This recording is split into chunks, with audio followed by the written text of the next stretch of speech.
The reasoning was, well, we counted the money in the ATM and the money was gone, so therefore you took it. And it was blunt like that. Ani Demushiva says it was bad enough when thieves stole her money at this Chase ATM. But then the bank refused to believe her.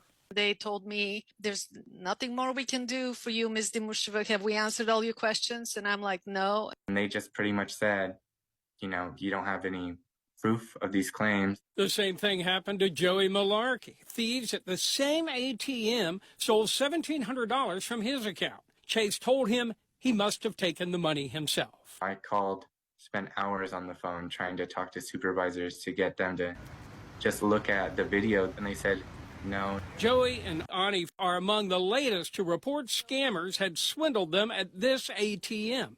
In each case, Chase Bank rejected the claims. We are not returning your funds as these were authorized transactions. I said, this is ridiculous. Well, I didn't authorize it, and they should have a picture of who actually did. You guys have cameras.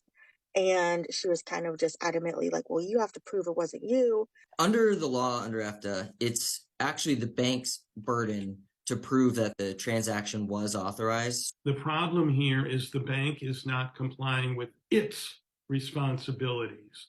You have a right to a full investigation, and you must get that full investigation. Consumer advocates say banks are required by law to conduct a, quote, reasonable investigation of every customer claim and cannot require customers to prove the fraud. The victim said Chase refused to review surveillance video to see who really took their money. What I was told was you cannot pull the security footage unless you have a subpoena from the police. They said that the police have to request the surveillance video or else they don't have any access to it. When the bank comes up with some kind of excuse, that's wrong. They have a responsibility to investigate your complaint and make you whole. Consumer advocate Ed Merzwinski says the bank cannot ignore evidence like surveillance video.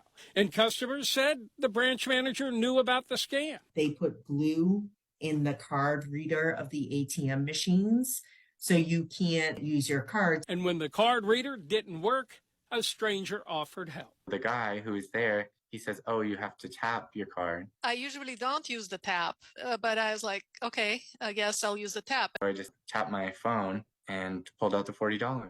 And I tapped the card, I got my money, and I saw kind of the guy move in to the ATM after I left. This is when I got kind of a red flag. The next day, Ani found 5 more withdrawals from her accounts, and $940 was gone. Joey found 6 withdrawals, leaving just $19 in his account. Turns out that by tapping a card at Chase ATMs, the transaction window stays open even after the